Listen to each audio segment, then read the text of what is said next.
inherited his father's grand plan to invade Persia, but first he had to secure his own position as king.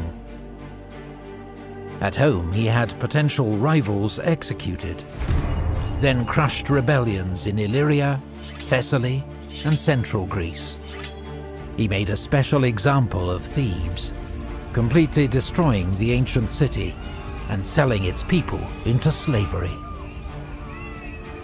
In the spring of 334 BC, now ready to launch his war against the Persian Empire, Alexander led his army across the Hellespont into Asia Minor.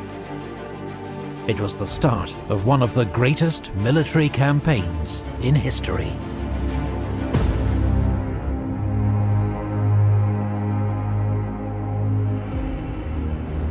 Alexander's army was about 40,000 strong, drawn from all parts of Greece.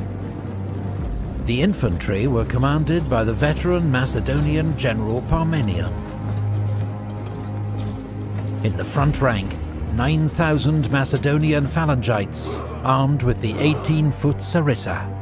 These were professional soldiers, well-trained and drilled, who formed up for battle in the phalanx, 16 ranks deep. This packed formation presented a solid wall of iron spear tips, and was virtually unstoppable. But it was also difficult to maneuver, and highly vulnerable to attacks on its flanks or rear. So 3,000 elite infantry, the hypaspists, or shield-bearers, armed with shorter spears, guarded its flanks. They were commanded by Parmenion's son, Nicanor. The second line of Alexander's army was made up of 7,000 Greek allies and 5,000 mercenaries, armed as hoplites. They took their name from the hoplon, their large round shield, and carried shorter 8-foot spears.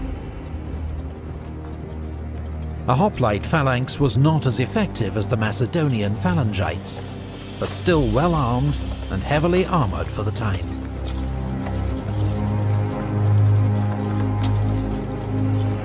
The Agrianes were the army's elite skirmishers, expert javelin throwers from what's now southern Bulgaria.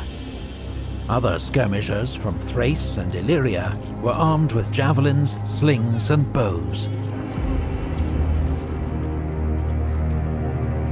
The shock troops of Alexander's army were the Companion Cavalry, 1,800 elite horsemen, armed with spear and